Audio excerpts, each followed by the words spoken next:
Ateneo Escurialense. Yo no necesito micrófono porque hasta con mascarilla yo creo que se me oye por todos sitios, pero bueno, una que ha nacido con voz, ¿qué le vamos a hacer? Que no con voto. Entonces, bueno, pues nada, muchísimas gracias por estar aquí. Con esta actividad cerramos el ciclo que teníamos previsto con el Ayuntamiento de San Lorenzo y el Ateneo Escurialense, y sin más voy a dar paso a Miriam Contreras, la concejala de Educación y Mujer y muchas otras cosas que no lo vamos ahora a sacar, que si no sería muy largo, que va a ser la encargada de hacer la presentación de la actividad de hoy. Así es que muchas gracias, Miriam, y bienvenidos todos. Sí que hay que rogaros, por favor, que cumplamos escrupulosamente todas las recomendaciones sanitarias y disculpad, la temperatura tiene que ser así porque tenemos abierto. Gracias. Bueno, pues buenos días a todos. Bienvenidos a los que estáis aquí físicamente y a los que nos están siguiendo por la retransmisión online o nos verán luego grabados. Agradecer al Ateneo que nos haya ayudado en la organización de este ciclo de conferencias, que como decía Soli, en este caso ya es la tercera y última, y contamos con José Luis Vega Loeches, que creo que lo que voy a decir casi todo sobra, porque le conocen perfectamente, pero por si alguno no le conoce bien o hay alguna cosa que se nos escapa, les diré datos sobre él.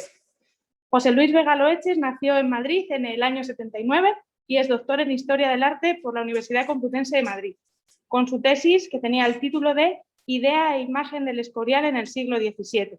Las descripciones de Fray Francisco de los Santos, calificada con un sobresaliente cum laude, casi nada.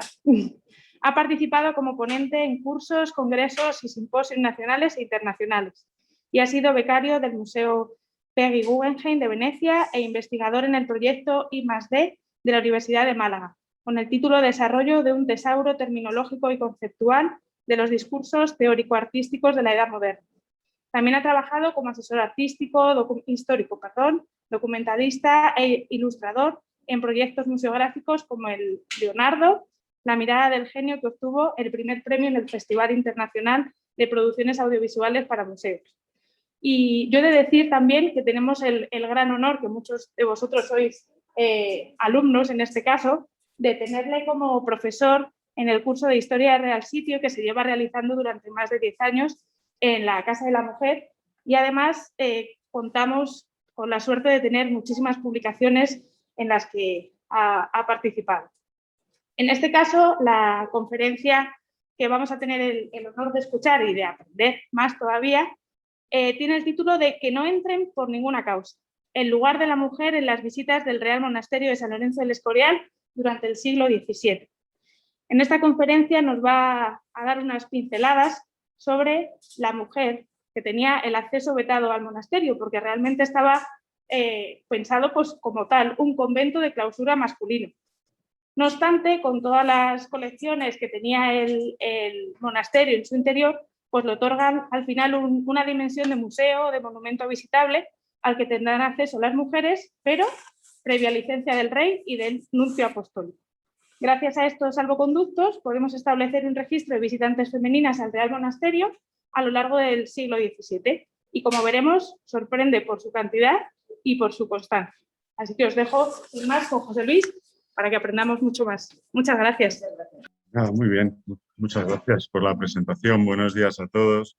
Gracias por una parte al Ayuntamiento, a la Concejalía de Asuntos Sociales de Mujer, con la que, como habéis comentado, he tenido la suerte de colaborar desarrollando ese curso de Historia del Real Sitio desde hace todo este tiempo, y muchas gracias también al Ateneo Escurialense por invitarme a participar, y os tengo que dar la enhorabuena también porque sigáis haciendo en estos tiempos de adversidad pues actividades de este tipo. Y gracias por ofrecerme también la posibilidad de hablar a un público real después de un año que hace mucho que no tenía esa posibilidad. Y aunque estemos con todas las medidas que tenemos que tener, pues bueno, vernos los ojos, las caras, pues siempre es bueno, ¿no? Bueno, y gracias por todos esos elogios que son absolutamente inmerecidos, creo. Bueno, voy a intentar ser ameno hoy. Me pidieron pues, que con motivo del Día de la Mujer desarrollara un tema que permitiera poner de relieve el papel de la mujer en relación al Monasterio del Escorial. Y me gustaría compartir con ustedes, vosotros una serie de documentos y de imágenes que son tremendamente interesantes y que nos permiten de alguna manera, como digo, hacer visible ese papel de la mujer, situar cuáles fueron los lugares de la mujer en la Edad Moderna, en el siglo XVII, y en concreto en los recorridos por el monasterio del Escorial. Y claro, el monasterio del Escorial, pues luego lo iremos comentando, claro, es ante todo un real monasterio y un palacio. Y que nace con unos fines muy concretos, vinculados a esa doble función. Es un real palacio y un real monasterio, luego lo veremos. Y unos fines muy concretos que el propio monarca Felipe II pues, va a dejar acotados en varios documentos. El más antiguo de todos es la Carta de Fundación de 1567, que es como la constitución digamos, jurídica del monumento en sus inicios. Y en ese documento es donde ya se prevé que el monumento va a tener, digamos, el monasterio va a tener una dimensión como monumento y sus colecciones van a despertar tal interés y tal curiosidad que va a haber que empezar a controlar a esos futuros visitantes del monumento y en concreto a las mujeres. Y de ahí he sacado el título de la charla de hoy, que no entren por ninguna causa, está sacado de uno de los ítems de la carta de fundación del monasterio del Escorial que luego leeremos. Por tanto, esa dimensión, por una parte, del monasterio, como convento de clausura masculino vinculado a una orden contemplativa como es la Orden de San Jerónimo, palacio real, por tanto también con unos accesos y con unos recorridos muy restringidos y muy reservados a la familia real, por supuesto, y a los cortesanos más próximos al rey, pero luego también un monumento que va a asumir, digamos, una condición de museo y de monumento en el sentido clásico del término, en el sentido de monere, del latín, de lugar para el recuerdo y para la memoria de muchas cosas, ¿no? Y esa dimensión de museo, que es fundamental hasta el punto de que algunos investigadores pues, han hablado de que el Escorial puede considerarse nuestro primer museo, la primera colección o la primera pinacoteca visitable no solamente en España, sino en Europa. Una de las primeras colecciones que eran, en cierto modo, accesibles frente a otros palacios, frente a otros lugares, frente a otros sitios que tenían, digamos, colecciones muy importantes de pintura, pero que tenían un acceso muy restringido. El monasterio, precisamente por ser un convento, por ser los jerónimos unos religiosos acostumbrados a recibir y a hospedar y a mostrar sus casas y sus grandezas, pues va a tener esa dimensión visitable. Entonces, bueno, hoy vamos a intentar pues, tratar, como digo, algunos documentos, algunas imágenes y algunos datos en relación a qué papel o cómo actuaban o cómo podían recorrer el monasterio las mujeres en el siglo XVII. Y buscando datos en relación a las mujeres o intentar darle, digamos, pensar, digamos, toda la historia desde la perspectiva de la mujer, pues en el tema del Escorial pues tenemos algunas cosas muy interesantes, ¿no? Que simplemente las voy a poner ahora de entrada como pincelada, por ejemplo, asociadas a los topónimos. Hay un topónimo en el territorio del Escorial que se llama el Elechal. Muchos conoceréis el Arca del Elechal, que es una de las arcas de agua del antiguo viaje de agua al monasterio formidables. Pues bien, ese topónimo del Elechal alude a unos terrenos que se llamaban las derroturas del Elechal, que estaban asociadas a su vez a una mujer, ¿no? En el apeo antiguo de la herrería de Fuentelámparas y de la Casa del Valle, hecho en 1494, finales del siglo XV, se habla de las derraturas del Elechal donde vive Mora la Elechal, vecina del dicho lugar del Escorial.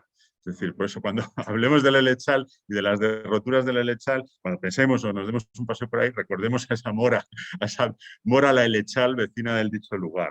Y luego también hay que tener en cuenta que el Escorial entra en los papeles, digamos, entra en la historia en el siglo XV, aparece por primera vez mencionado en un documento histórico, aunque podría existir de antes. La aldea del Escorial aparece vinculado a un pleito que presentaron dos mujeres, podemos decir, dos viudas fuertes, que presentaron y pidieron el amparo ante los reyes católicos y ante el Concejo de Segovia para poder consumir los vinos del Escorial y no tener que estar obligadas a consumir los vinos del Robledo de Chabela, que era bajo cuya jurisdicción estaba la aldea del Escorial.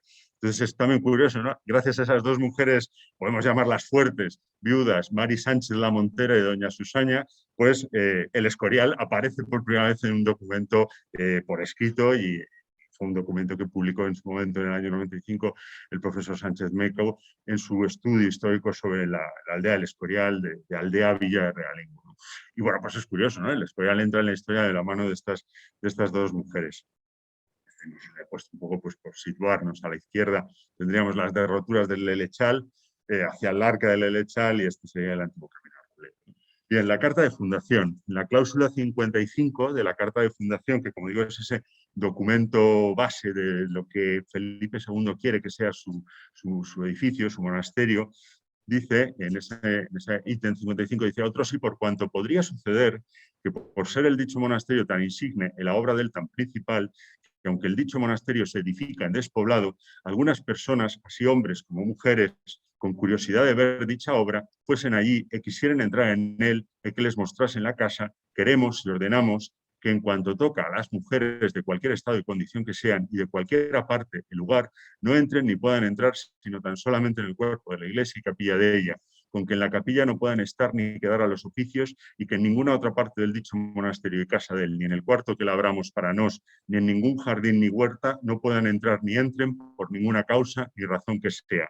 Ni en esto se pueda dispensar ni dar licencia, ni por el prior del dicho monasterio, ni por el general de la orden, ni en otra manera, porque esto es nuestra voluntad, se guarde y cumpla al pie de la letra, sin excepción ni limitación, y si en algún monasterio hay más estrechura en esto, queremos que así la haya aquí, y que se guarde lo que en la más estrecha de la orden, con que puedan entrar en el cuerpo de la iglesia, con que en cuanto toca a las reinas y personas reales y a las que con ellas fueren, no entendemos que esto se haya de guardar con este rigor, pero les pedimos y encargamos que cuando hubieren de ir tengan la moderación y consideración que, siguiendo esta nuestra voluntad de ellas, esperamos, y que nos consientan que entren con ellas, que no consientan que entren con ellas, sino mujeres de edad y autoridad. Los puntos no son el fuerte de la carta de fundación.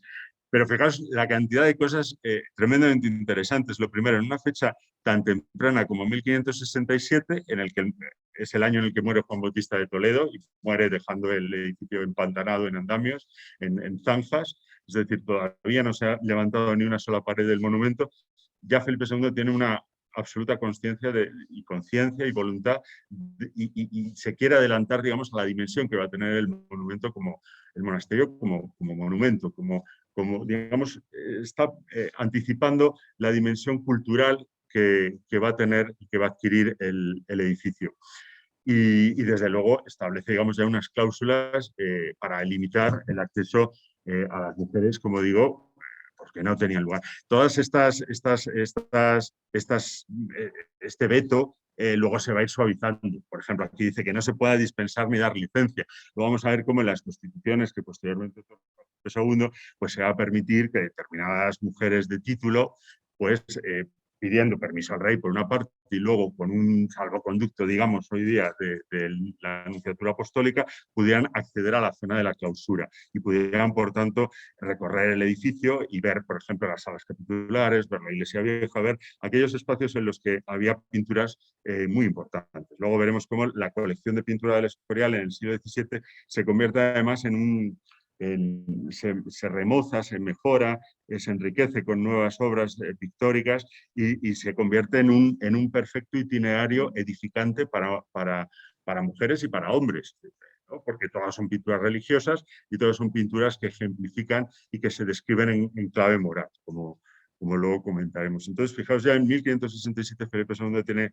perfectamente claro cuál puede ser la dimensión cultural de su fundación y cómo esto va a ser un problema a largo plazo a la hora de que va a interrumpir, digamos, la vida comunitaria y la vida de un monasterio que nace como monasterio jerónimo, de una orden de carácter contemplativo, de una orden antiurbana, es decir, que busca siempre el estar en el desierto y seguir el ejemplo de San Jerónimo, dedicada al culto divino y, por tanto, alejada de cualquier distracción urbana, cortesana, etc. ¿no? Entonces, bueno, pues es la cláusula. En las adiciones a este documento, en 1571, la cláusula 23, se ratifica la prohibición de que no entren las mujeres, de ninguna suerte ni cualidad que sean, excepto personas reales. Hombre, no vas a decirle a la reina que se quede fuera, ¿no? De hecho, en el sector de palacio, pues vamos a diferenciar lo que es la zona, digamos, masculina de la zona femenina. Aquí estamos, digamos, son las prohibiciones específicas para no entrar en la zona de convento. El edificio del monasterio es un monasterio-palacio y bajo una misma planta pues van a tener que convivir funciones que a veces pues, se encontraban, como puede ser la cortesana, la del palacio, con la de la clausura. Dice, y en cuanto a lo que toca al entrar mujeres en el cuerpo de la iglesia, aquello se guardará y permitirá en la iglesia principal cuando fuera acabada. Pero en la iglesia de prestado, en que ahora se dice, ni han de decir los oficios por ser pequeña y por otras consideraciones, no han de entrar ni se ha de permitir en ninguna manera que entren las dichas mujeres, ni cerca de esto se ha de poder, ni podrá dispersar. Es decir, el tema de la iglesia realmente podían entrar hasta el sotacoro. Luego vamos a ver cómo una mujer, pues las mujeres y los hombres, no más. La basílica, el templo es una capilla que se concibe como capilla palatina y por tanto con un acceso absolutamente restringido a las personas reales y a actos muy concretos vinculados a las honras fúnebres y a las procesiones y demás. Es decir, la basílica tal y como hoy la entendemos nunca se concibió como un templo para recibir fieles, ni hombres ni mujeres. Nunca tuvo púlpitos, ni nunca tuvo bancos, ni nada por el estilo. Una capilla, digamos, reservada.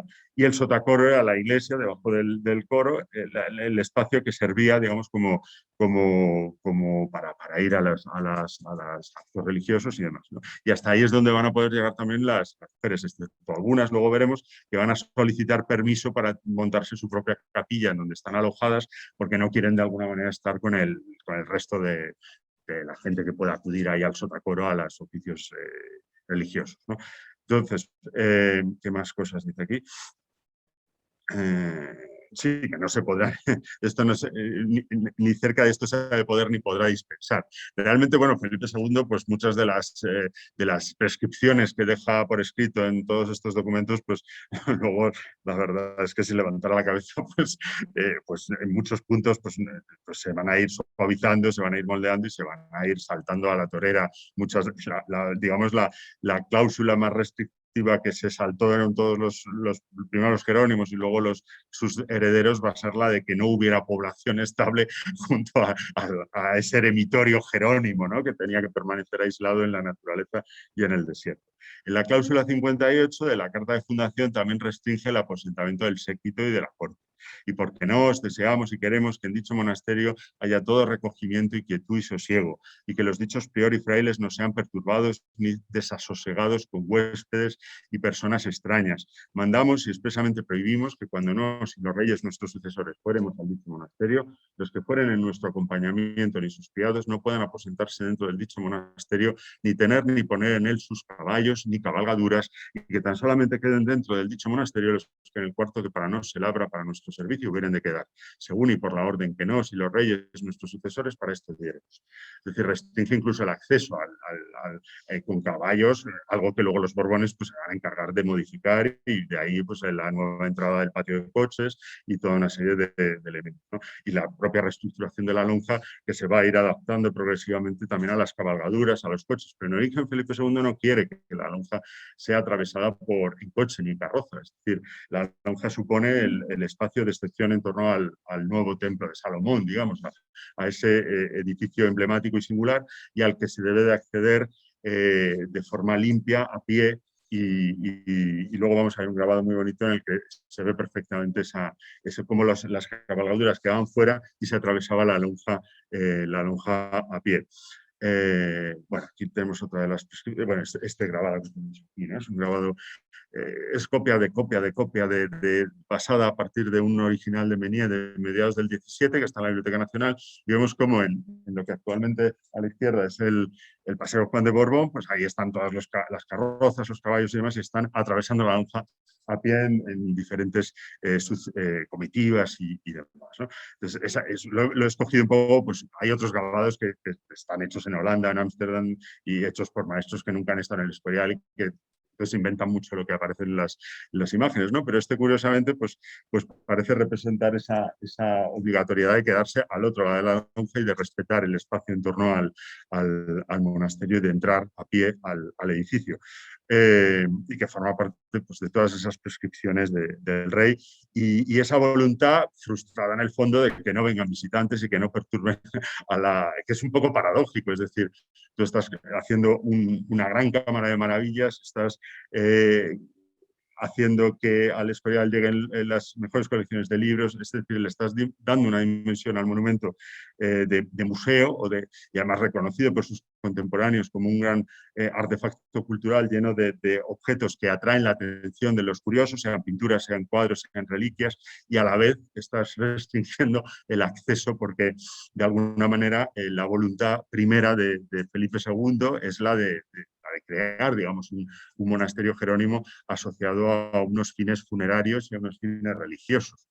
Entonces, de alguna manera es como la paradoja entre la finalidad vinculada a la pirámide, ¿no? de ser un monumento funerario lleno de colecciones entregadas a Dios y por otra parte, pues la dimensión que es la que ha llegado hasta nuestros días, que es la dimensión de esa pirámide como objeto de visita, como objeto de recorrido, como objeto de interés mundano y humano. Hay más adiciones. En la cláusula 30 de la cédula real de 1571 se señala que en la hospedería ni en otra parte alguna no han de ser recibidos ni acogidos en manera alguna seglares.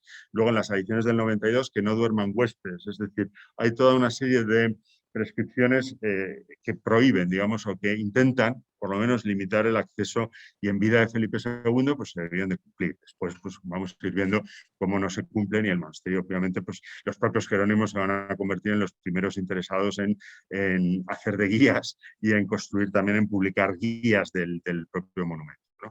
Esta medalla pues, sintetiza de alguna manera los motivos de Felipe II a la hora de construir el monasterio. Es una medalla atribuida a Jacopo da Trezzo, está en el Museo Arqueológico Nacional y es la conocida medalla como de Pietas Philippi de 1563, que sintetiza, como digo, los tres motivos explícitos y oficiales para la construcción del monasterio. Por una parte vemos a Felipe II de perfil orlado con una corona de laurel. Es algo que Josh Kubler, que es el primero que analizó y estudió esta medalla, asoció a la victoria de San Quintín. Es decir, el monasterio es, en primer lugar, un monumento de carácter conmemorativo que pretende conmemorar pues la victoria de San Quintín, sobre Francia el 10 de agosto de 1557, que como todos sabemos, es decir, la acción de gracias por esa victoria y por ser el día en el que bueno, pues San Lorenzo intercede en favor de las armas españolas, pues se construye el monasterio, que sería el primer motivo conmemorativo, al igual que otros monumentos como San Juan de los Reyes, que se construyó por motivo de la victoria en la batalla de Toro, etc. Entonces, hay un motivo conmemorativo que va a ser muy importante y que lo vamos a encontrar en las batallas y en otros lugares. Pero la medalla también sintetiza el otro motivo fundamental, que es el de la Pietas Philippi, es decir, el monasterio va a ser la tumba del emperador y de toda la dinastía, y es la finalidad y la función esencial del proyecto de Felipe II. Es decir, es encontrar el lugar más adecuado donde enterrar a sus padres, al emperador Carlos V y a la emperatriz Isabel, que estén juntos tal y como el emperador había prescrito en su testamento. Y además el edificio se va a tener que ajustar a la escala, al decoro debido al emperador. Y de ahí pues la magnificencia, el romanismo, la voluntad de convertirse en un nuevo monumento antiguo y también el rictus funerario que tiene el edificio, ¿no? Ligero de equipaje, desornamentado, etcétera, etcétera. Por tanto, conmemorativo por un lado y funerario por el otro. Y queda sintetizada esa finalidad funeraria en esa estructura que vemos ahí. Es una estructura de planta central con 8 columnas que alude y que es, digamos, como la prefiguración de lo que luego va a ser el tabernáculo de la basílica, del Santa Santorum de todo el templo, y que alude con sus 8 columnas, con su cúpula, con su planta circular, también a la idea de resurrección y a la idea de eternidad vinculada también al monasterio, ¿no? Y a la idea de tumba no solamente del emperador, sino de toda la dinastía de los Habsburgo. Y eso es lo que dota de significado a esa idea de monumento antiguo, de lugar donde recordar pues el prestigio de la dinastía en el corazón de Castilla, ¿no? Y muy próximo a la vista de ojos de la nueva capital escogida también por Felipe II, como sabemos, que es Madrid, en pocos años después de empezar la obra pocos años antes de empezar la obra del Escorial, que comienza en 1563, fecha que vemos ahí y además que nos remite al fin del Concilio de Trento. Es decir, es el tercer motivo fundamental del Escorial. Hemos visto el conmemorativo, el funerario, y el tercero es ofrecer un templo a la cristiandad en un momento crucial, que es el fin del Concilio de Trento y la respuesta católica a la Reforma protestante. Por tanto, el Escorial se va a convertir en el paradigma de las prescripciones que emanan del Concilio de Trento, y de alguna manera Felipe II presenta su monumento como, como el ejemplo frente, digamos, a una obra del Vaticano, inconclusa y enfarragada en multitud de problemas de corrupción y en problemas de diseño. Felipe II va a conseguir en muy poco tiempo concluir un templo que se presenta al mundo como templo perfecto, perfecto no solamente en su diseño, en su equilibrio, sino también en su coste, en su ejecución, etcétera, ¿no? Y que asume todos los retos que implicaba Trento. Asume un seminario, asume los estudios, asume, se supone también, pues, que hay una orden religiosa que ha asumido, digamos, toda esta renovación, y por tanto de ahí esa voluntad también de restringir el acceso y de que no disturbe a los jerónimos en su misión esencial y fundamental, que es la de, por una parte, ocuparse del culto divino vinculado a la función funeraria del edificio, y por otra parte la función que van a tener también vinculada a la biblioteca de exégesis de todos los textos sagrados, etcétera, etcétera. Entonces, los motivos explícitos están aquí, pero pese a todo, digamos, todas esas prescripciones y todos esos intentos de Felipe II digamos, de controlar cuáles iban a ser los fines últimos del edificio, el edificio, ya en vida del propio monarca, va a ser el primero que tenga un plan de difusión gráfica internacional, y el primero que tenga también un plan de difusión literaria.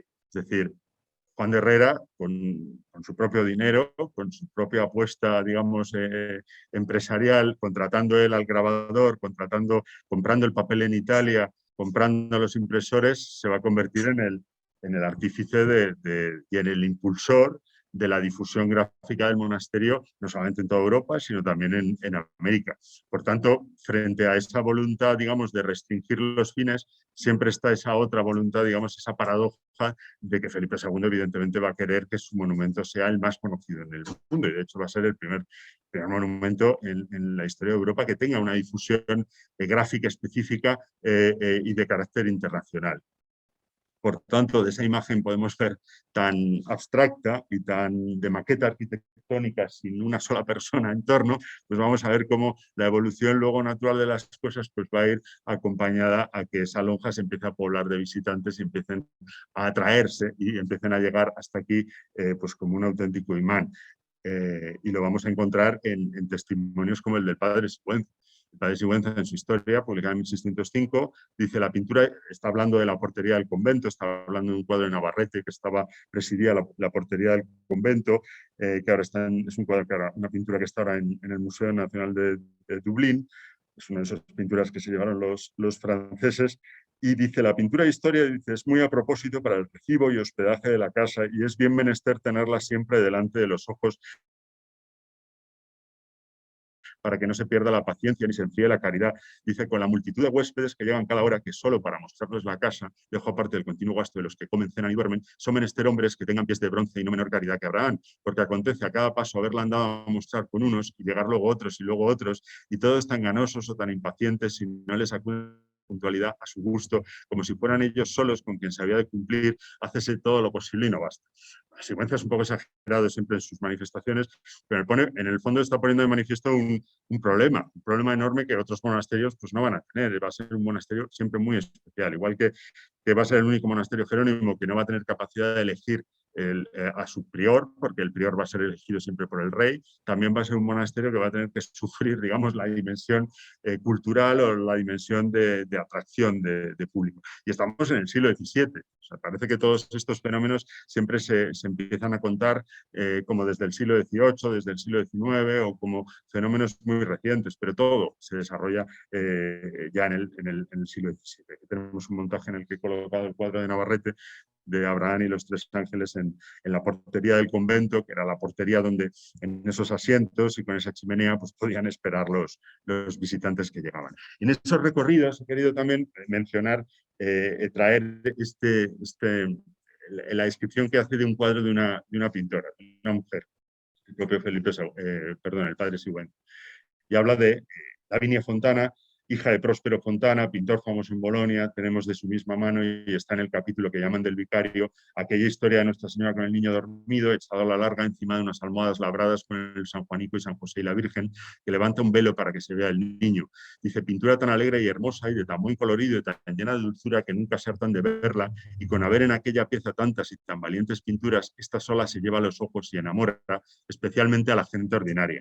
Las cosas de Lavinia se estiman en toda Italia, que aunque no tengan la valentía que las de esos grandes hombres por ser de mujer, que sale del curso de lo ordinario y de aquello que es propio de sus dedos y de sus manos, no lo dijo Salomón, se hace con gran razón mucha cuenta de ellas. Bueno, y Sigüenza, por una parte, está alabando una pintura de una mujer que estaba en las colecciones desde la época de Felipe II, que es una pintura extraordinaria de Lavinia Fontana, que no he conseguido una imagen buena, y simplemente pues os emplazo a que vayáis al monasterio a verla. Está en los panteones, en el Panteón de Infantes, en donde está la famosa tarta de los niños, pues ahí hay un altar que pasa un poco desapercibido, en el que está encastrada la pintura de San Juanito, la Virgen, el Niño y San Juanito de Lavinia Fontana, una de las pinturas más extraordinarias de la colección de Felipe II, entregada al monasterio en 1593, y por tanto en las colecciones de Felipe II en el monasterio no solamente pues, tuvo los retratos que le hizo Sofonisba, muy conocidos y muy citados últimamente, sino también otras obras que mostraban, digamos, cómo las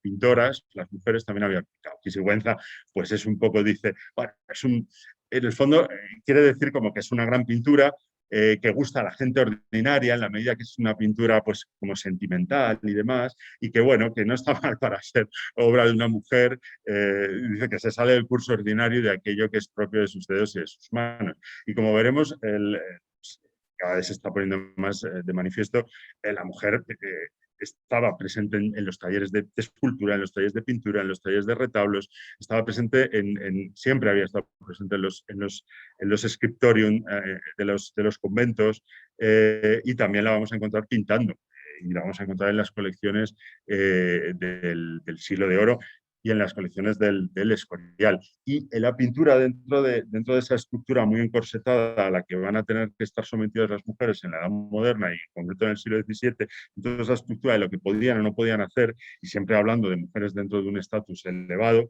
pues la pintura podía convertirse en un ocio honesto y por tanto en un ocio consentido, porque se consentía leer o tener, luego vamos a ver algunos testimonios, pero la pintura, tanto ver cuadros honestos, ver cuadros religiosos, edificantes, que contaran grandes historias vinculadas a las mujeres fuertes de la Biblia, por ejemplo, de las que había muchos cuadros en el monasterio, como también pintar como un ocio, podemos decir, honesto, pues va a ser una de las distracciones que se les van a permitir a las mujeres y que van a estar bien vistas entre las mujeres, siempre dentro de un estatus noble y de un estatus elevado, que son esas mujeres las que van a venir a ver el Escorial.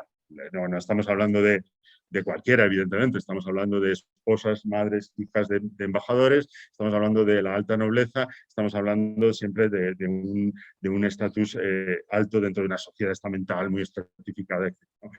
Luego vamos a ver a las otras mujeres, las que ni siquiera tenían posibilidad de leer ni de saber absolutamente nada y que también cumplían una función muy importante vinculada al monasterio y vinculada también al sitio, ¿no? Pero bueno, he traído esto porque Sigüenza lo describe, lo incluye en su lista de grandes obras pictóricas y, como digo, ir a ver la pintura de Lavinia. Es un cuadro muy bonito del que hay una copia, creo recordar, en la portería de la Universidad María Cristina. Entrando por allí había una copia antigua de este cuadro, un cuadro muy muy bonito. Bueno, todos esos intentos de controlar el acceso, pues tampoco hay que imaginarnos que llegaran en masa a ver el monasterio, porque hay que entender que en el siglo XVII pues los caminos eran los que eran y el acceso pues era el que era. Pero sí que es cierto que el monasterio se convierte en objeto de un enorme interés. La estampa de Herrera, los grabados de Herrera se van a reproducir en pequeño y va a haber toda una difusión gráfica, literaria, poética del monasterio. Se va a convertir en un referente, en en un imán de la curiosidad, y en el fondo también en el monumento que mejor representaba la cultura de la monarquía española, en el emblema de la monarquía española durante todo el siglo XVII. Es decir, donde van a acudir personalidades como Cosme III de Medici en su embajada extraordinaria, donde va a estar también gente muy culta como Casiano del Pozzo, describiendo en colaboración con Francesco Barberini, que es otro de los grandes, digamos, visitantes ilustres al monasterio. Tenemos también la llegada a mediados del 17 del príncipe de Gales, del futuro Carlos Estuardo. Es decir, el Escorial se convierte en meta de un peregrinaje no tanto religioso como sobre todo cultural y artístico. Y que hay millones de testimonios, muchísimos testimonios de la difusión y del interés que suscitó el monumento. Aquí lo tenemos en el Atlas de Ortelius. En el momento en el que Ortelius incluye la imagen copiada de Herrera en su Atlas, se va a difundir, se va a copiar por todas partes, en versiones más o menos torticeras, más o menos afortunadas, más o menos coloreadas, pero lo vamos a encontrar como emblema y sobre todo como el monumento arquitectónico asociado indisolublemente a la monarquía española y al imperio español. E incluso se van a ir generando toda una serie de también visiones fantásticas del monumento que se van a publicar y se van a difundir. Aquí tenemos una visión fantástica, por ejemplo, del Panteón, que se corresponde con el testimonio también muy fantástico de una viajera del 17, que, quizá la más conocida de todas, que es Madame d'Aulnoy, cuyas memorias seguro que habréis visto, y si no, pues es interesantísimo. Esta mujer que recorre toda la península construyendo un relato muy fantasioso de su paso por los caminos, por las ventas, por las ciudades, hace una descripción fantástica de las costumbres del estrado, por ejemplo, de cómo las mujeres españolas se sentaban en el suelo a la morisca, y bueno, unas descripciones y unas narraciones fantásticas de Madame d'Aulnoy, que os recomiendo que busquéis, es muy conocida, y lo que dice el Escorial es muy fantasioso, muy inventado, hasta el punto de que se ha puesto incluso en entredicho que pudiera haber venido realmente a ver el monasterio, pero que forma parte de los recursos literarios. Ella habla de un panteón que es como entrar en una novela de caballerías, un panteón que es un recinto lleno de bronces, de velas, de candelabros, de espejos en los que te reflejas, como si fuera un cuento encantado, ¿no? Que en el fondo es el reflejo de estas imágenes difundidas en Francia, fundamentalmente del Panteón y del monasterio como un lugar asombroso y extraordinario. Y esta mujer, bueno, pues era gente, ella realmente viene a encontrarse con su madre, que era una espía de Luis XIV en la corte de Madrid. Entonces hay que tener muy en cuenta también que muchas de estas visiones francesas del Escorial, sean de hombres o de mujeres, están siempre condicionadas por, bueno, pues por lo que el Escorial representaba como memoria de San Quintín para los franceses, ¿no? Entonces siempre hay al final luego una crítica encubierta. Y todo esto pues tiene su mejor representación en este libro, ¿no? Que es fomentado, pagado por el propio Felipe IV en 1657 con motivo de la terminación del Panteón, y que se convierte en la primera guía del monumento y de sus colecciones. El primer libro ilustrado, no solamente en España, sino en Europa. Se había publicado una guía del Palacio de Fontainebleau, pero sin ilustraciones, y Felipe IV va a conseguir, digamos, publicar la primera guía, el primer texto, y es muy interesante porque muchos de los ejemplares que se conservan en algunas bibliotecas, tanto en España como fuera, llevan la rúbrica de mujeres. Es decir, es un libro que bueno, no era privativo de mujeres, exclusivo de mujeres, pero que fue consultado por mujeres, y que cabe entenderlo también como una lectura edificante, en la medida que su autor, el padre Francisco de los Santos, lo que hace es un recorrido cuadro por cuadro, pintura por pintura, nos dice dónde estaban colocados, quién los había encargado, cuánto medían incluso, cómo estaban enmarcados. Es decir, es el primer gran catálogo de una colección de cuadros, el más sistemático y pionero a todos los niveles, ¿no? Y en esos recorridos está haciendo, digamos, un relato edificante de cada una de esas escenas, porque la pintura, al fin y al cabo, en el siglo XVII es la representación de un tema, es la representación de una historia. y por tanto las historias religiosas, las historias bíblicas que contenía el monasterio se convertían en auténticos relatos que las señoras no es que lo leyeran, sino que lo escuchaban. Siempre tenían a alguien, y los señores siempre tenían a alguien que te leía el tomo, que te leía el libro. Son libros que están pensados no para leerlos, sino para escucharlos, para que alguien te los lea. Y de ahí también van, si ustedes van y cogen al Padre Santos, verán siempre que hay una sonoridad musical en los párrafos, ¿no? Hay un ritmo que te ayuda a entender el recorrido. Bueno, pues lo tengo también como exponente más del tema de fondo de todo lo que estamos tratando, que es el de la dimensión visitable del monasterio y el de la dimensión como lugar al que van a acudir.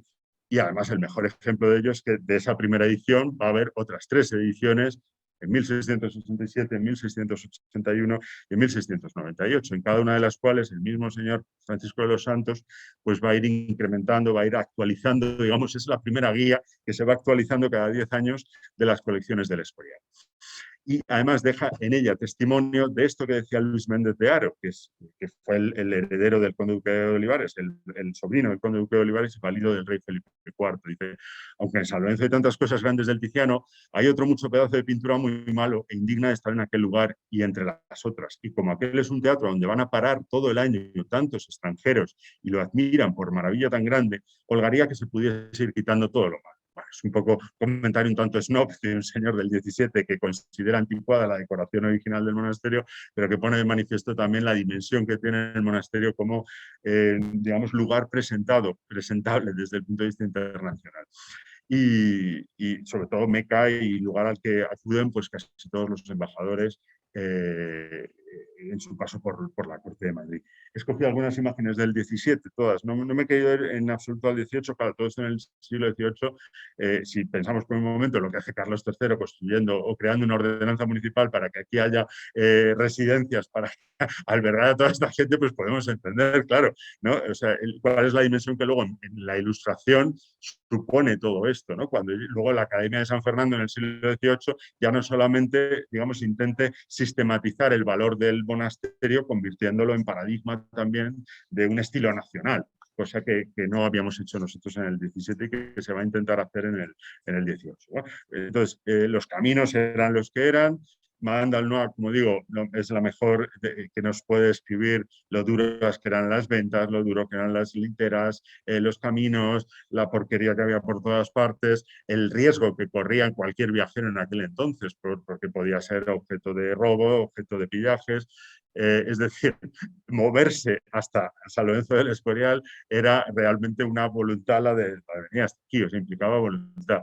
Sobre todo, Madame d'Aulnoy se queja siempre de lo putrefactas de las comidas que tenía que saborear en todas las ventas, de los hornillos con huesos de aceituna. Es decir, bueno, en fin, toda una serie de cuestiones que es un poco para hacernos idea de que venir aquí de hecho luego los Borbones en el 18 van a empezar su gran reestructuración del sitio haciendo unos nuevos caminos, unas nuevas calzadas, mejorando los accesos al lugar. Os he traído estas imágenes que son del 17, son del diario de las ilustraciones de la estancia en España de Cosme III de Medici, que fue tan listo de traerse consigo a un pintor que es Pier Maria Baldi, que le va a ir dibujando, pintando todo lo que ve su señor, ¿no? Y entonces pinta las rozas, ahí tenemos la parte de arriba, las ventas que había en las rozas, y la Torre de los Lodones abajo. Ahí la tienen ustedes a la izquierda, Torre de Lodones, donde Felipe II tuvo un aposento y demás, y nos sitúan un poco en el paisaje que todas estas mujeres y hombres viajeros a Val-la-Let, ¿no? De un gran tour a Val-la-Let en pleno siglo XVII, pues van a recorrer. Y todos les sorprendía mucho también cómo, porque la deforestación era una cosa en el 17 tremenda, cómo cuando llegaban al Escorial sorprendía la cantidad de cinturón verde que rodeaba el monasterio. Pero que cabe, tampoco nos pasemos, pero hay muchos testimonios también y luego en el 18 también. ¿No?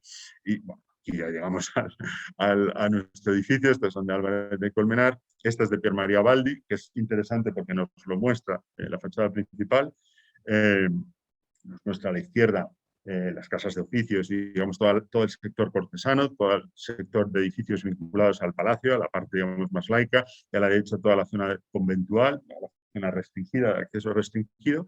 Tenemos una de la casa de la actual universidad, la casa de la Compaña, el Pozo de Nieve, con el molino, etcétera, etcétera, y a la izquierda las casas de oficios y la casa de los doctores encima y una serie de edificaciones que es donde muchas de estas nobles se van a tener que alojar, tanto en las casas de oficios como a veces en la casa de los doctores, que los doctores al final pues estuvieron muy poco tiempo allí, los doctores catedráticos del colegio, por tanto son un poco esos edificios del sitio en donde se alojaban, porque en la hospedería sí que va a estar muy, muy restringida. Entonces, ese censo de mujeres que podemos hacer, yo como decía, pues me topé con todas estas licencias en el Archivo General de Palacio y he traído algunas, no todas, porque podemos estar aquí pues demasiadas horas, ¿no? Pero sí que es interesante ir pues, año y año, ¿no? Y lo que más sorprende es la cantidad de mujeres que piden licencia y la cantidad en cualquier época del año, es decir, en enero, en invierno, en verano. No necesariamente cuando la corona o los reyes estaban en el monasterio, ¿no?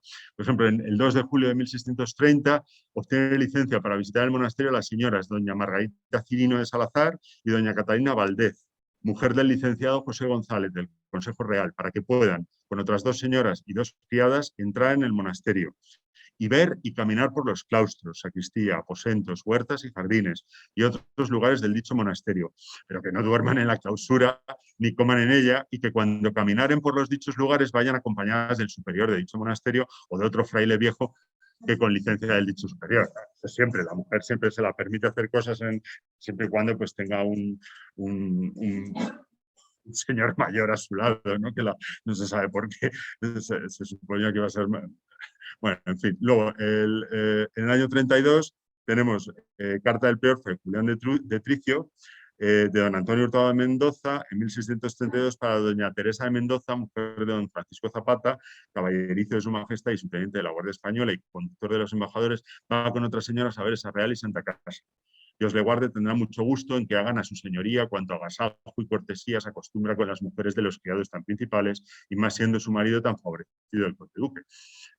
Los jerónimos dedicados a la contemplación, desde luego que no estaban. O sea, son auténticos mesoneros fantásticos, y dependiendo del rango y el estatus del visitante, pues les debían hacer un recorrido, un agasajo particular y más. Todo esto también es muy significativo cuando en el 18 Carlos III les ponga un poco contra las cuerdas a los jerónimos y les obligue a admitir que va a haber un desarrollo urbano junto al monasterio que les va a dejar a ellos fuera de tener el monopolio sobre el suelo. Ellos van a argumentar que ellos no son mesoneros, que es una corporación que jamás se ha dedicado a recibir visitantes, ¿no? Entonces, bueno, es curioso todo esto. Bueno, hay otras, por ejemplo, doña Francisca de Mendoza, la duquesa de Béjar. Esta duquesa de Béjar no es la famosa duquesa de Béjar de la segunda mitad del 17, a la que un pintor, Fray Juan Ricci, va a dedicar su tratado de pintura. La pintura sabia es una antecesora de esa duquesa de Béjar.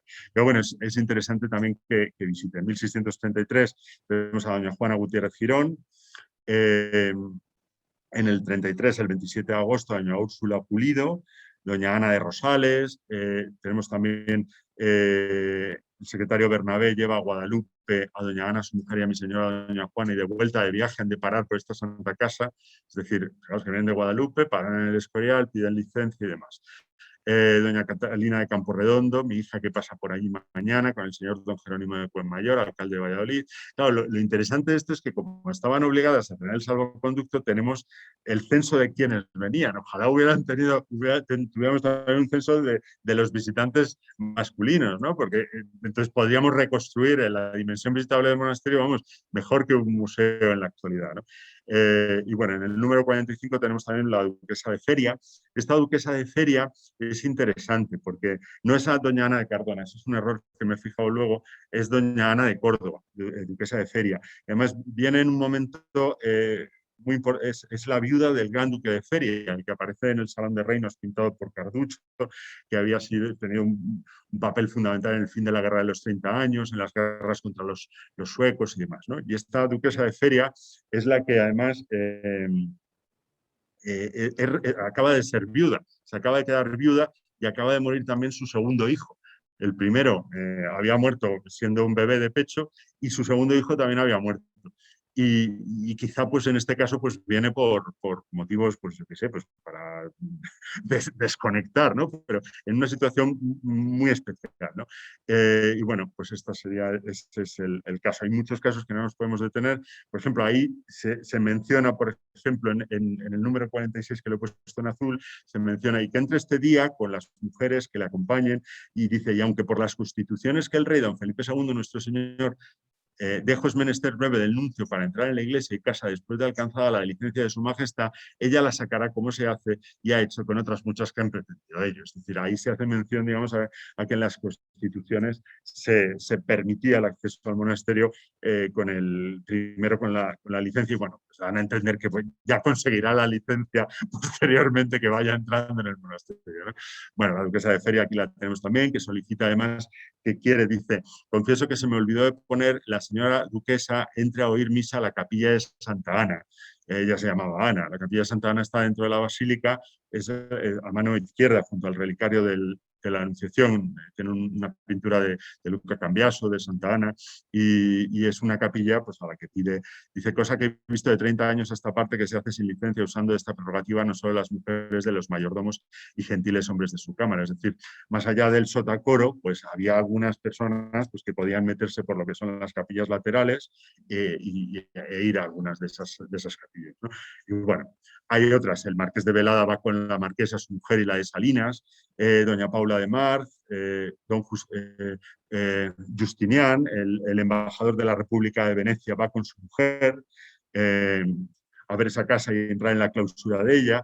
El 5 de mayo de 1638, el senador Maceo Macei dice que está ocupado en cosas muy de mi servicio, claro, porque es el procurador, seguramente el prestamista mayor que tiene en ese momento Felipe IV, en cosas muy de mi servicio, es el jefe, digamos, de los préstamos del Monte de Piedad de Florencia, en Madrid. Entonces va con su mujer y familia a ver esa casa y entrar en la clausura de ella. Holgaré que se lo permitáis en la forma que se ha acostumbrado con personas de su calidad que hayan ido a lo mismo, llevando los recados necesarios, ¿no? Doña Francisca Cerezo y doña Mariana Ramírez, con 6 criadas. Fijaos que van acompañadas, no van solitas, ¿no? Van en grupos importantes. Y doña Francisca de la Cuadra y otras 4 mujeres de su familia. Doña Ana María de Araúz con otras 5 o 6 mujeres de su familia. El contador Pedro de Heredia y Francisco Ruano van a esa casa con sus mujeres y familias. Doña Francisca de Benavente con otras mujeres de su familia. Doña María de Criales. Doña Mariana de Montalvo y Valdés, doña María, o sea, no podemos leerlos todos porque nos podríamos volver locos, pero fijaos, 1652, 1655, 1671, es decir, con posterioridad al incendio del monasterio, en 1671 se quema el Escorial en aquel verano, y al año siguiente, 1672, que todavía no ha concluido la reconstrucción del monasterio, que no concluye hasta 1675, es decir, en pleno caos de la reconstrucción, cuando la comunidad están todos metidos en las casas de oficios y demás, hay visitas de la duquesa de Terranova, de doña Juana de Álava y Tenorio, de don Adrián Paez, que va con su mujer y con su familia, de doña Josefa de Quintana, Dueñas y Arreaga, es decir, no separa, digamos, el interés por el edificio. Doña Francisca López, doña Josefa Pérez de Álava, doña Salvadora Gómez.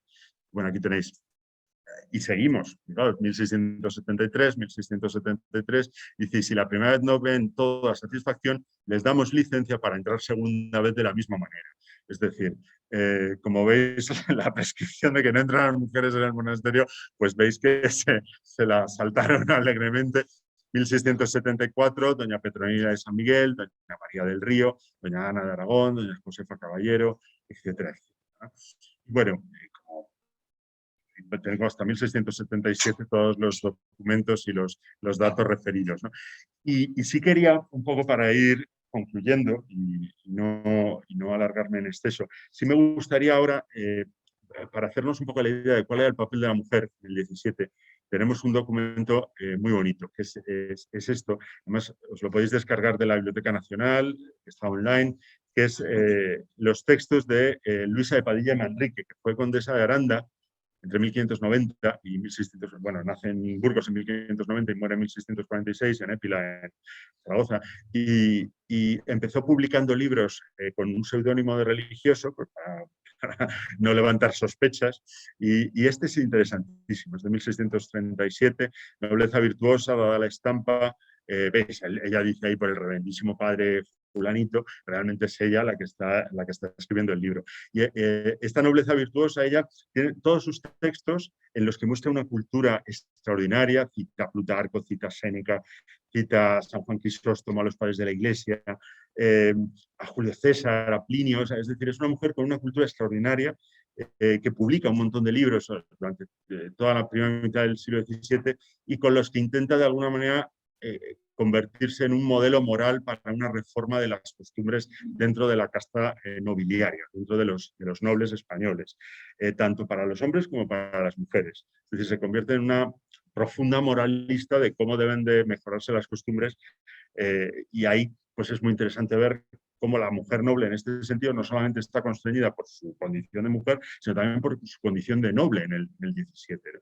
Y en este libro, el de Nobleza Virtuosa, pues es interesante porque por una parte están los consejos que dedica a su hijo, al primogénito, al varón, y son especialmente interesantes todo lo que le aconseja que haga con su esposa, es decir, porque es, digamos, y por otra parte están los consejos que dedica a su hija mayor, que están aquí, ¿no? Empezando con citas de Séneca y demás, ¿no?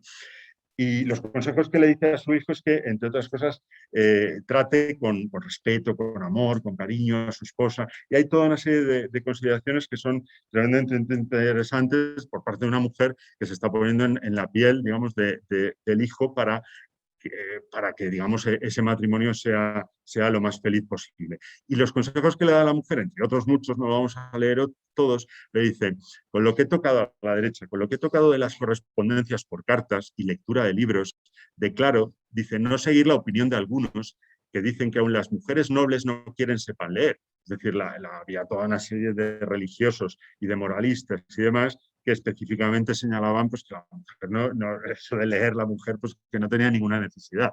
Y entonces ella dice, en el consejo a su hija, dice que no, que las mujeres nobles, ¿cómo que no van a tener que saber leer y escribir? Paréceme rigurosísima, dice esa historia. Y que sería gran falta, dice, en una señora, dice, así para las cartas de su marido como para gobernar su casa y aun su estado en ausencia de él, y se privaría del gran provecho espiritual que se halla en la lectura de los buenos libros. Antes juzgaría yo que algunas de tal calidad, conocidamente inclinadas a ello, no les estaría mal estudiar la gramática y algo de filosofía, porque las que tienen entendimientos superiores a la ocupación de la almohadilla, quizás si viesen por este camino, huirían de otros que les están peor, en que procuran gallardear con el ingenio y hacer del menos decentes empleos, que el tenerles muchas mujeres apto para las ciencias y no ser incapaces de ellas, como algunos han dicho, nos lo manifiesta la experiencia de tantas que en las edades pasadas fueron excelentes en todas las artes. Bueno, ahí viene la retahíla de mujeres célebres y bueno, es decir, hay, digamos, una defensa de que la mujer se forme, lea, aprenda y que no está en absoluto incapacitada para las ciencias, ni para las letras, ni para el pensamiento. Luego hay otro consejo que le da que es interesante, dice, si vuestro marido fuere amigo de estudios, dice, ejercitadlos vos de la manera que podáis. O sea, si fuere cazador, haceos cazadora. Si devoto, rezad con él. O sea, bueno, aparte también de esa visión de dependencia, de paternalismo con respecto a la mujer, pero en la que se invita a su hija a que si su marido tiene una fantástica biblioteca, como vamos a encontrar en muchos casos, ella participe y sea también la bibliotecaria. O sea, es decir, que no sea parte, digamos, de los gustos de masculinos, digamos, y otro documento que quería brevemente mostrarlos y que también podéis ver desde la página web porque está digitalizado de la Biblioteca Nacional, y que además pone de manifiesto, es un ejemplo precioso de cómo las mujeres nobles, en este caso vamos a hablar de una reina, tenían clases de pintura. Recordar que Sofonisba viene a la corte de Madrid porque es la profesora de pintura de Isabel de Valois, la tercera esposa de Felipe II, la madre de Isabel Eugenia y Catalina Micaela. Y aquí lo que tenemos es el álbum de dibujos de María Luisa de Orleans, que es la desdichada primera esposa de Carlos II, el último de los Austrias. Y se conserva su álbum en el que su maestro de dibujo le pone unos modelos y ella los copia para aprender a hacer composiciones. Lo interesante también, estamos hablando de una persona muy joven que viene de Versalles directamente a la corte de Madrid, que va a tener que sufrir un matrimonio con Carlos II, con todos sus problemas físicos y psíquicos y demás, y que luego va a ser la víctima del escarnio, porque a ella se la va a culpar pues, de que los austrias se acaban por culpa de esta francesa que no ha conseguido dar un heredero, ¿no? Y va a ser motivo de escarnio con poemas como aquello de si no París a París, te vuelves a tu tierra, entre que era francesa, entre que no consigue quedarse embarazada, no lo iba a conseguir con semejante marido, entonces pues es una figura muy desdichada y muy interesante, porque todo lo que supone María Luisa de Orleans como novedades en la corte de Carlos II es tremendamente interesante. Y ya lo iremos viendo, igual que otras figuras como la de Mariana de Austria se están recuperando y se están estudiando y analizando. La de María Luisa de Orleans también merece la pena recuperarla, ¿no? Y bueno, su álbum es una maravilla, es muy bonito. Aquí la tenemos en Versalles, antes de su transformación en reina de España, consorte de Carlos II. Dentro de los códigos del retrato, incluso a ella se la va a representar con el prognatismo de los Austrias, aunque ya no lo tuviera, ¿no? Y aquí la tenemos ya vestida a la española en este retrato de García Hidalgo del Museo del Prado. Y tras su caída, tras su muerte, pues se va a producir un ejercicio de damnatio memoria, de borrar las huellas de esta mujer, que los jerónimos aquí en el Escorial pues se van a ocupar especialmente.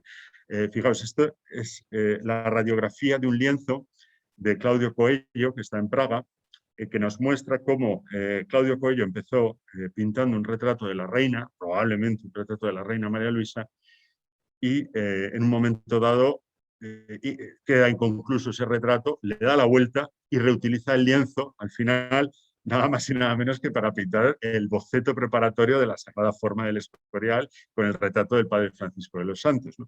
Y lo he puesto como ejemplo de hasta qué punto la memoria de María Luisa de Orleans quedó absolutamente borrada. Cabría pensar hasta qué punto en ese cuadro que se idea para la sacristía del Escorial se pensó en un primer momento que iba a estar también la reina, ese cuadro tan masculino en el que no hay una sola mujer, ¿no?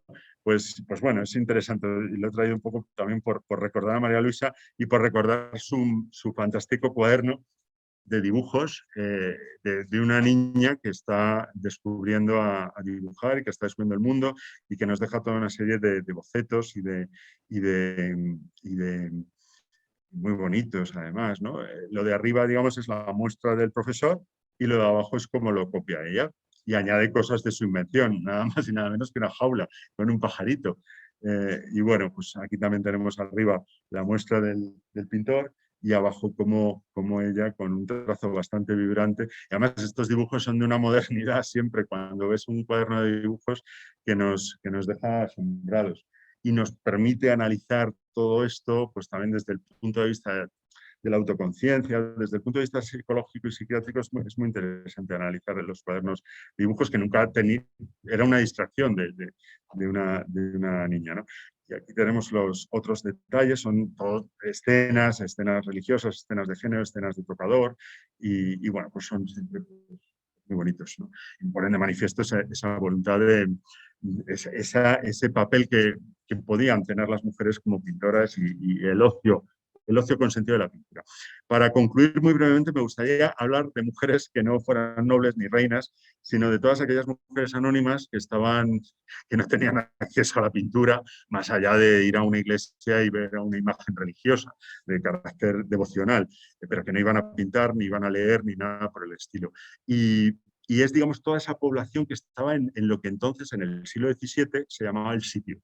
Es decir, lo que estaba por encima de las casas de oficios, lo que luego va a ser el Real Sitio de San Lorenzo y el municipio de San Lorenzo del Escorial. Es decir, lo que estaba por encima de ese límite que marca la lonja, por encima de ese muro de contención. Fijaos que en este grabado todavía no se ha construido ni la casa de infantes, lógicamente, ni la casa de ministerios en el siglo XVIII.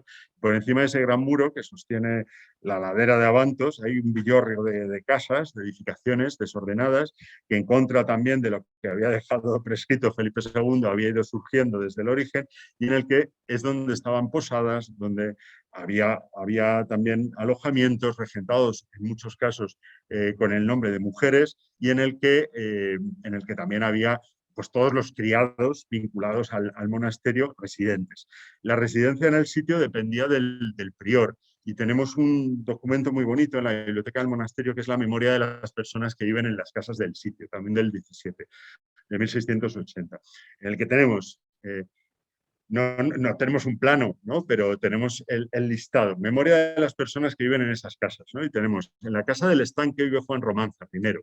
Queda, el prior en este documento está diciendo quién se queda, quién puede residir en el sitio y quién debe abandonar el sitio, tiene que irse a la Villa del Escorial o donde sea, porque se van a tener que quedar libres esos aposentos, ¿no? Entonces, ahí vamos, he subrayado en amarillo todas las mujeres, ¿no? En la casa del estanque vive Juan Román, en otra casa junto al taller del yeso vive Juan Longo, el viejo, dice abajo, es decir, que se vaya al Escorial. En el horno del rey vive Ángela Martínez, panadera, que se quede. Es decir, la panadera en este caso está cumpliendo una función y se queda. En otra casa junto a ella vive Domingo Marías, mozo de la panadería, casado. Ojo, lo del ojo es pues, igual que ahora ojo. A ver qué va a pasar con... En otra casa, junto a dicho horno del rey, vive Juan Frutos Carpintero, que no tiene ocupación ninguna. Pase, salga, que se vaya. En otra casa más adelante vive Miguel de Velasco, mozo de la panadería, se queda. En otra casa, a las espaldas de la dicha, vive Álvarez Jardinero, baja abajo. En la casa que dicen del Marqués de Tobar, vive la que llaman la Serrana, casada con mozo de la panadería. Ojo, ojo, pero queda... Claro, o sea, y el principal problema van a tenerlo las viudas. Una viuda que no tenga oficio ni beneficio y que viva ahí, vamos, en la casa que está a las espaldas del horno del rey vive Juan Álvarez, cocinero de la compañía. Queda. Luego, casas que están enfrente de los oficios, es decir, por encima de los oficios, se entiende, todo ese lío de casas, ¿no? En la primera vive Diego de Parla, maestro de ropería, queda. En la segunda, la viuda de Juan Muñoz, que es de Madrid, salga. En la tercera vive Juan Fernández, mozo de la panadería, casado, ojo, queda. En la última vive Diego de Valdimeno, mayordomo de la panadería, se queda. En las casas que están arrimadas a las del conserje, en la primera vive Miguel Rubio, sastre, que no sirve de cosa ninguna en la fábrica, que se vaya. En la segunda vive Agustín de Orduña, mozo de la huerta, ojo, se queda. En la panadería antigua que está arrimada al taller del rey vive Simón Redondo, jardinero, queda.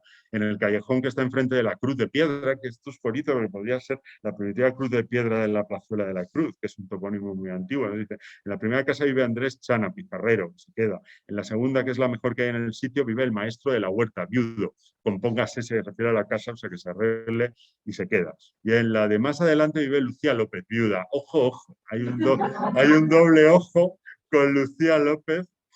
El prior no sé qué sabría, ojo. En la que está enfrente vive Santiago, sastre, se queda. En la casa nueva vive el mayordomo y Pedro del Álamo, sastre. Y en otra casa que está enfrente de esta vive Mateo Chico, panadero, se queda. En otra cosa más allá del horno de la Boca de la Reina vive Francisco Escribano, jardinero. En dos casillas que están enfrente del arroyo, en la una vive José de Prado, curtidor, y en la otra Lucas González, también curtidor, que se queda. En la calle José González Bordador, la primera casa vive él solo y queda. Claro, los hombres solos podían estar, pero las mujeres viudas solas, bajo ningún concepto. ¡Ojo, ojo! Entonces, ahí tenemos otra. En dicha calle vive Ana Román, viuda, ojo. Más arriba Marcos Rufo, herrador, queda. En otra casa más arriba vive Manuel Martínez Sastre, queda, etcétera, etcétera, etcétera. Más adelante vive Ana Hernández, viuda de Andrés de la Ciudad, ojo, salga. En dicha plazuela vive Juana Labrador y Felipa igual es ya un errante, ¿no? Porque incluso los apellidos de este documento del siglo XVII, algunos se corresponden con apellidos de gente de aquí de San Lorenzo. En dicha plazuela vive Juana Labrador y Felipa, que la una ni la otra son menester en el sitio, salgan las dos, ¿no? Y en las casas que están arrimadas a las del veedor vive Paloma Marinas, viuda de Sebastián Redondo, lavandera. Lavanderas vinculadas al convento, pues, y carboneras, lavanderas eran usos y funciones muy importantes. En la de más arriba vive la mujer de Juan de Diego. Abajo, o lavar. Eso también es, o la bandera o abajo. O sea, si no, no se puede entender. Abajo del todo dicen, la teneduría de materiales vive Isabel, viuda de Juan Rodríguez, lavar la ropa queda.